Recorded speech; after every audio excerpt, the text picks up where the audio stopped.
My name is Nathan, and I'm an environmental educator here at the Vermont Institute of Natural Science. And I'm super excited to be here with you all, and I'm just as excited for you all to be here with me and with VINS in general. So this is a week of seasonal changes as we're coming into spring.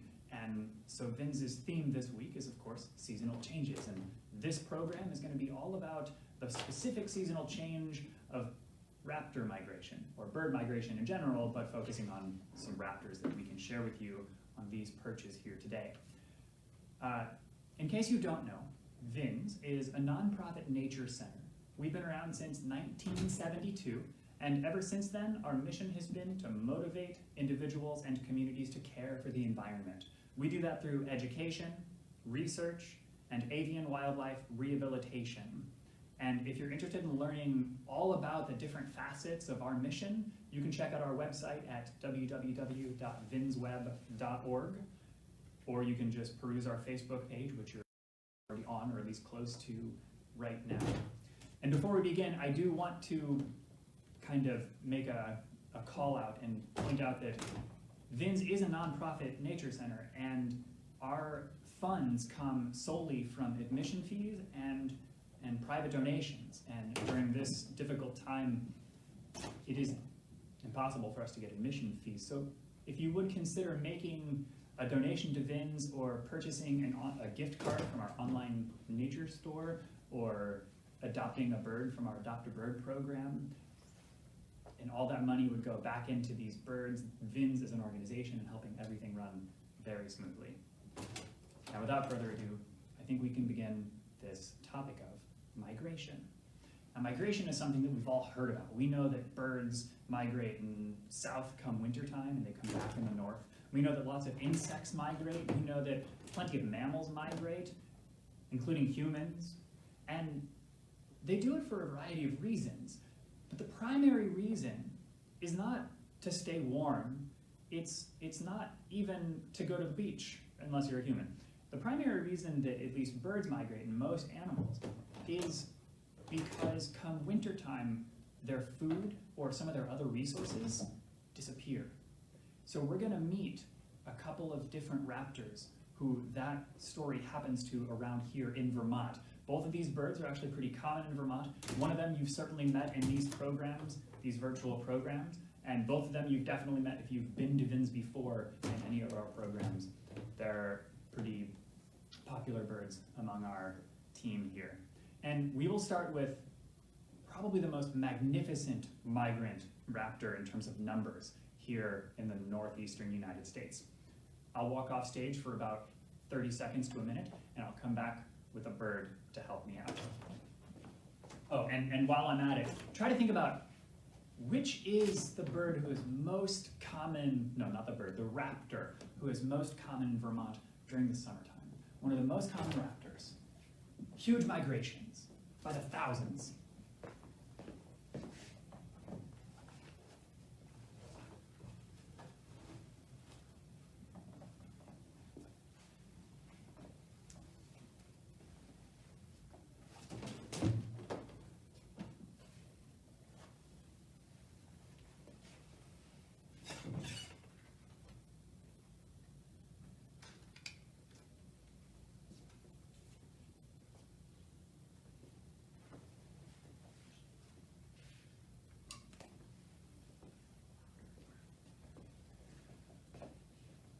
Okay, if you happened to have guessed broadwing hawk for your one of the most common raptor, huge migrations brainstorm, you would have been right.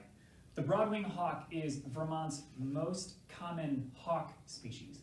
And they get the name broadwing hawk, as you might guess, because they have big, broad wings.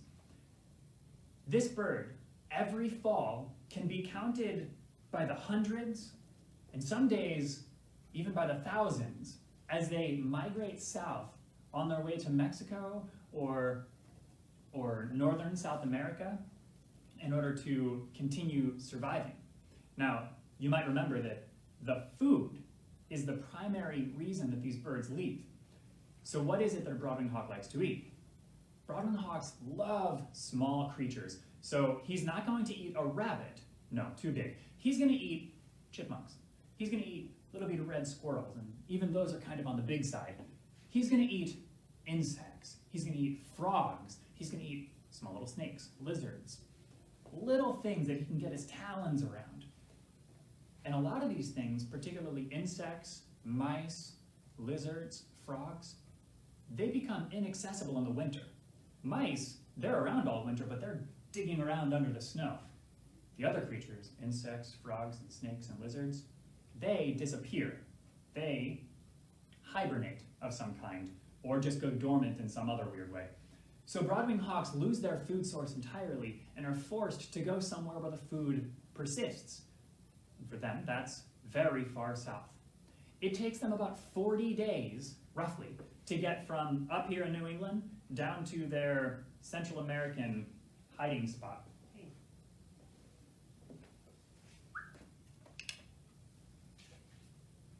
Down to their Central American zone.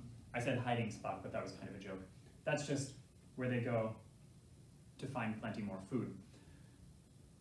Now to get there, or no, not to get there, but how do they know when to leave? You'd think that simply the loss of food as winter progresses is their cue to leave and go south for the winter. But it turns out that the broadwing hawks in New England actually start their migration before the food sources begin to diminish. So how do they know to leave? Well, the photoperiod is one leading hypothesis or leading reason that is believed that they know to leave. Photoperiod is a fancy way of saying the amount of light in a given day.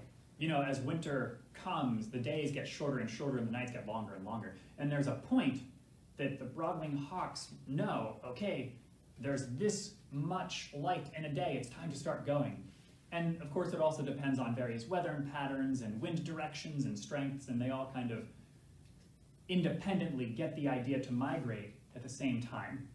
And they do migrate roughly at the same time. Even though they migrate as a species all throughout the month of September and some of October, most of them migrate within the same few-day period. And we're pretty sure that it's the amount of day light in a given day that prompts them. Before we go any further, Megan just asked, how old can Northfield get? Whoa, Northfield just took a flight. I'll be right back.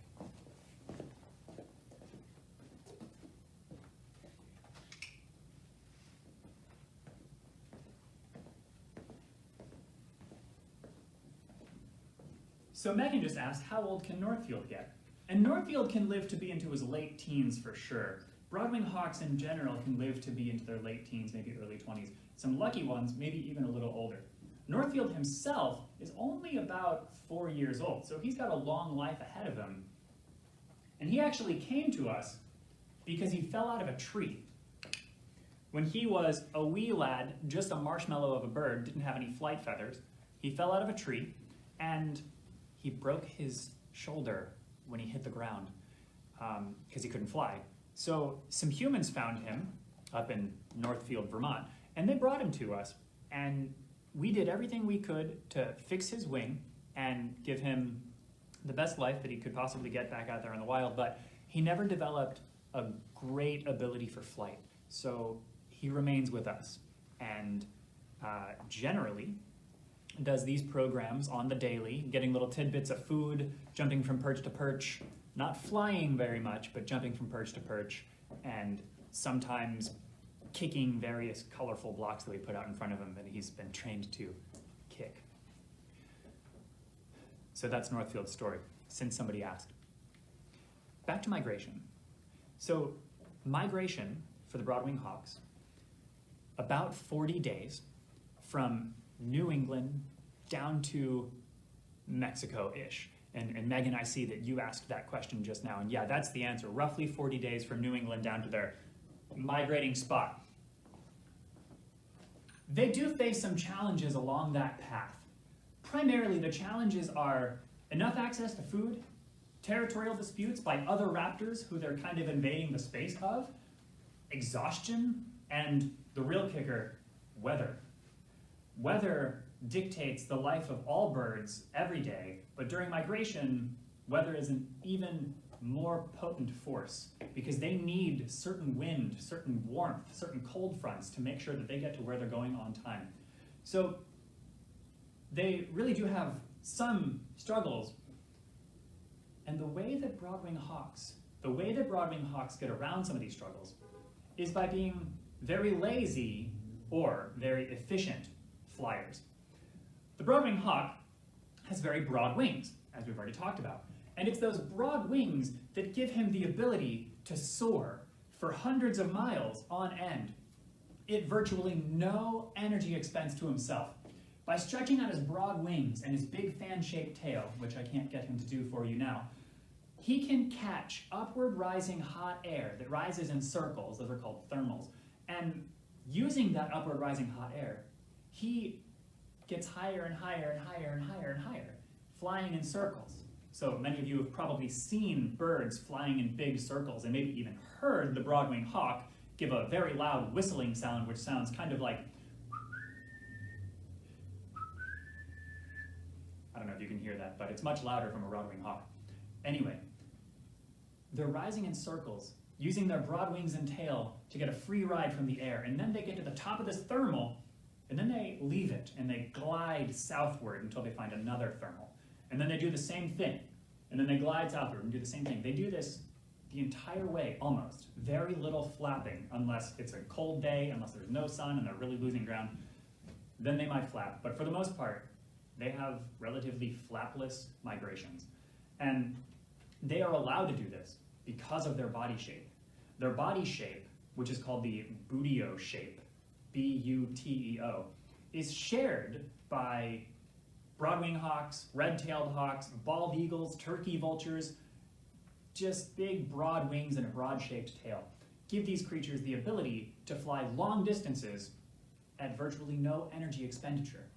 And this is important because when the broadwing hawk is flying south, he's going through a bunch of other raptors' territories, and those raptors kind of have a monopoly on the food market, by which I mean they've got the whole thing covered. They're not going to let some new invading broadwing hawk take their food. And if he was expending all of this energy flapping the whole time, he'd have to stock up on food even more than normal during his migration. And don't get me wrong, he does still need to eat a lot of food for migration, but because he's allowed to do it efficiently and lazily, he doesn't need to eat nearly as much food. And that serves him very well. So, broadwing hawks, like I had said, are pretty common in Vermont. And I just want to give you some numbers to really hammer home how common these birds are. So in Pennsylvania here in the United States, there's this place called Hawk Mountain Sanctuary, and they do, like many other places throughout the world, they do various hawk watches every migration season. So a bunch of people drive up a mountain, get a bunch of binoculars and spotting scopes and watch the migrant raptors and other birds and insects fly over, and they count them. So last September in 2019, Hawk Mountain Sanctuary's bird count, hawk count, in the month of September, they counted 6,529 broadwing hawks fly over. Their biggest day was on September 16th with 2,116 broadwing hawks that flew over.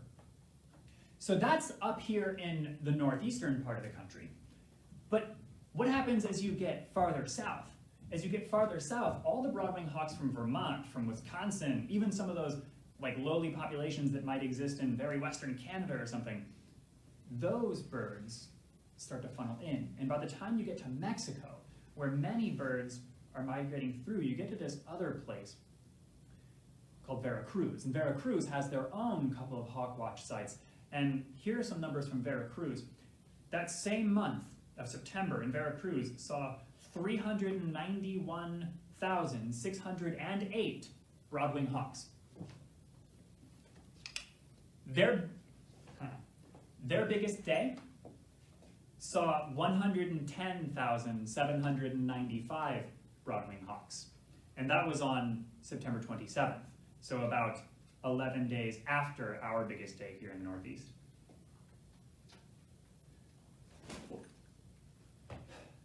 And that's broad-winged hawks and their migration needs, their migration hows, and their migration whens. I'm going to let Northfield go back into his crate and eat the rest of his dinner, and for a short while, I'll bring out another migratory raptor who many of you are familiar with.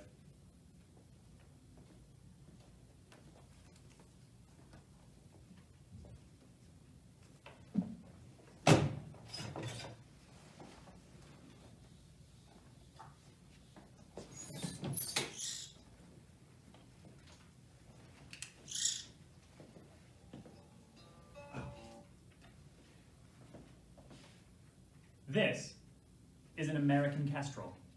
This American kestrel is what we call a partial migrant. Now, I didn't say the word full migrant with Northfield broad-winged hawk, but broad-winged hawks are full migrants, complete migrants. That means that every broad-winged hawk in its given range, for the most part at least, you can never say never, they migrate. So the entire United States pretty much empties of its broad-winged hawks, mostly, for the wintertime. But American kestrels, he's going around eating all of Northfield's food that Northfield did not eat. But American kestrels are partial migrants. So here in Vermont, you can call them full migrants because all of the American kestrels, they have to disappear and go live somewhere else. Where do they live? Same place. They go close to the tropics, closer to the equator, Mexico, Central America, Northern South America. And that's where they eat, or that's where they can continue to eat their favorite food, which is insects and little bitty mice. But they're a partial migrant, remember, I keep saying that word. So if you just go a few hours south of here, maybe to southern Massachusetts and even a little farther to the Carolinas, and definitely in Florida, many of those American kestrels don't migrate. They're there all year long because their food source doesn't completely disappear. So back to that reason that birds migrate. Most animals migrate because their food disappears. American kestrels eat primarily insects, but in lieu of insects, they eat a lot of mice. They can eat little bitty songbirds. They're a falcon, so they're really good at catching little songbirds. And, ooh, if you were paying attention, you just saw him poop.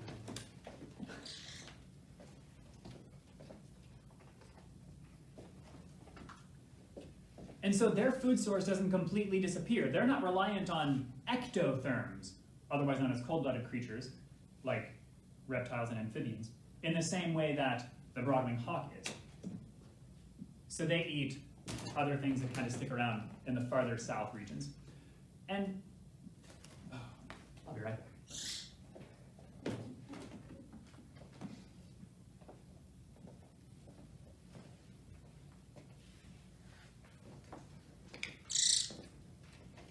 And so, they are partial migrants. American kestrels do this interesting migratory behavior that we can call leapfrog migration. This is where all of our American kestrels who have to fly south for the winter, they can't just go to the first available spot for the same reason that I was talking about Northfield can't just hunt and eat wherever he wants to. Because a lot of those southern spots in the United States are already claimed by resident kestrels who don't have to migrate. So this American kestrel here in Vermont can't just go set up camp in South Carolina. Instead, he's got to leapfrog over that specific state or that area and go to an even farther south spot.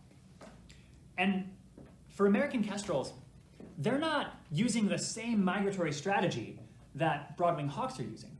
Their wings are not broad. They're not fan-shaped like the buteo body shape. They're long and narrow and pointy. So when an American kestrel migrates, they can't rely on hot air rising in thermals so that they can lazily fly.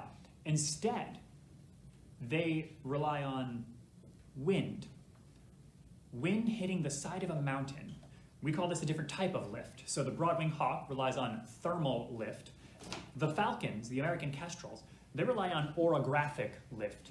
This is where wind comes maybe in from the west and smashes against the mountain range, like the Appalachian Mountains, and is deflected upward.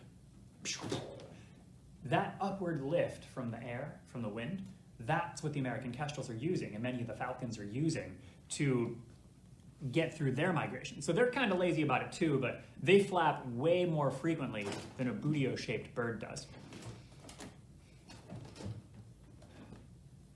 So Megan, I don't know if this is the same Megan, but Megan asked another question. Why is he here? His name is Westford. Westford is here because when he was a baby, he was apparently cared for by humans. We don't really know how exactly. All we know is that a few years ago, we got a phone call from another wildlife rehabber up in Westford, Vermont, and she said, well, I walked outside this morning and there was a box on my doorstep. So I pulled the box inside and I opened it up, and this guy popped out. Little chirpy American Kestrel, already completely comfortable with me, with my dog, with my daughter, with everything. And the fact that he was super comfortable was a clear indication that he had been raised among humans. Additionally, he was emaciated, which means that he was almost starving, his body condition was poor, his feather condition was poor. So he was being cared for by humans, but not very well, apparently.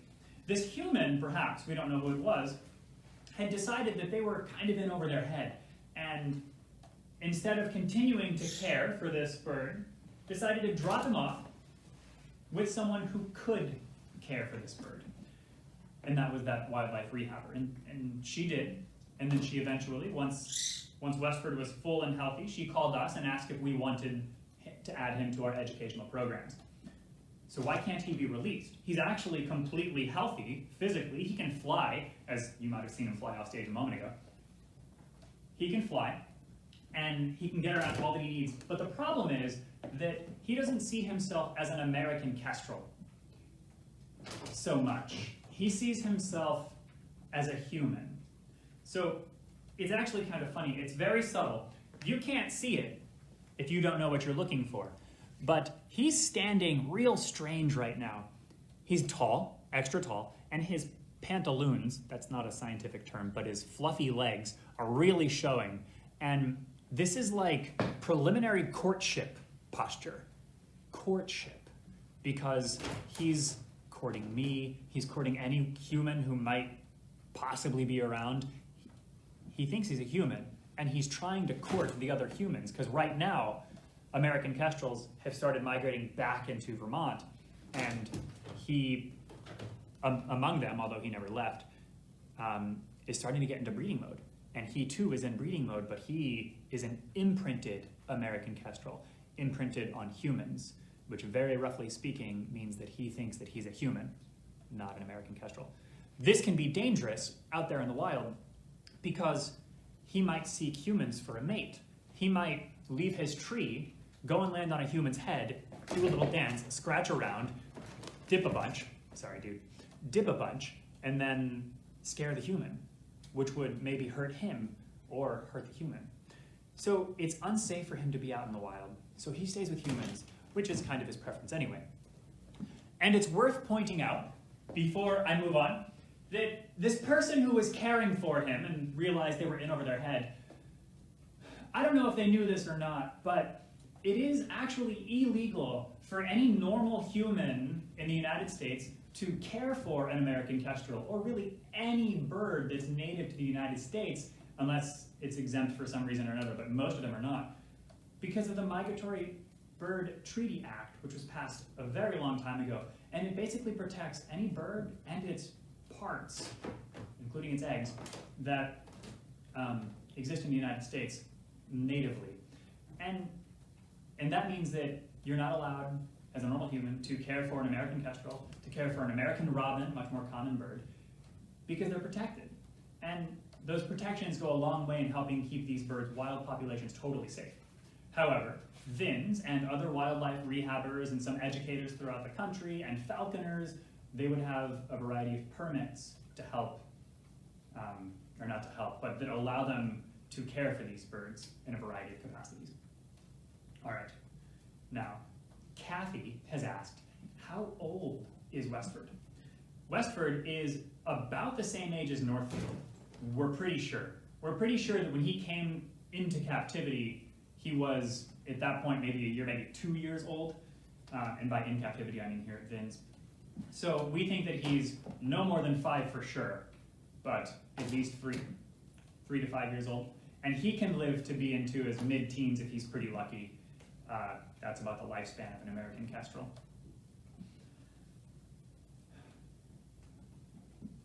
So we're in the final few minutes of this migration program, and I hope that I've answered any of your questions. And if you've asked a question that we haven't gotten to, don't worry. We'll go back through the comments, we'll read the questions, and we'll make sure to answer them in Facebook. But before we go, I have a couple of things that I want to show. First off is that American Kestrels have this awesome ability to lock their head completely in place. Let's see if he'll do it for you. This isn't really migration related, but it's just cool. So, hello, look at me. Well, look at them. American Kestrels are small little creatures. There we go. So they perch on the flimsiest of branches, and they need to lock their eyes on the ground to look for those insects or those mice that they're trying to eat. And so while their flimsy branch is being blown around in the breeze, their head can lock completely in place, and they can continue to focus on their possible prey. Good job.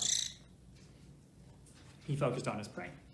This is also important because American Kestrels are hovering raptors, which means that they don't have to necessarily perch in order to hunt. They can fly over the field where there's no tree or anything, and they can flap their wings and fly against the wind in such a way that they're not moving forward, backward, up, or down. They're just dangling. And being able to lock his head in place is crucial really for that moment as well, because his whole body's being whipped around by the wind. Okay, I'm going to put him away and make a couple of closing remarks. I'll be right back.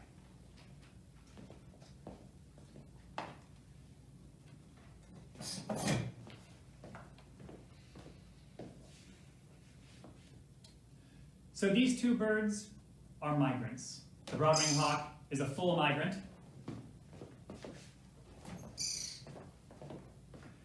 And the American Kestrel is a partial migrant. Except for the purposes of Vermont, all of our American Kestrels disappear for the winter and reappear for the spring. And right now in the spring, these birds, most of them have returned. And it's time for them to start trying to find a mate and setting up a nest. Now, broad-winged hawks, they nest in trees. So they make a cup nest, very much like a giant robin's nest or a tiny eagle's nest, and that's where they put their nests. American Kestrels, they're cavity nesters, so they might find a hole in a tree or a box that somebody has put out, and that's where they like to set up their nests. So that's the seasonal change that's really going for them right now. After their migration, find a nest, find a mate, make babies. Now, I've talked a little bit about rehab, and before we part ways, I want to tell all of you that VINS is, in addition to an education center and a nature center, we are a wild bird rehabilitation center. And although the nature center portion of VINS is closed to the public because of obvious restraints considering COVID-19, our rehab center remains open, though it's a little nuanced about how we can receive patients, but we still are receiving patients. There's not a limit on that. We're receiving patients. So if you find a sick or injured raptor or any bird in the wild, you can still give us a call. And our phone number is area code 802-359-5000, and our wildlife number is extension is 212. So 802-359-5000, extension 212 will get you to our rehab center. And they can guide you through all the steps you need in order to collect that bird if you haven't done so already, and then get that bird here. And with that, that is all of the fun raptor time that I think we have together. Thank you again for joining us. Have a remarkable day.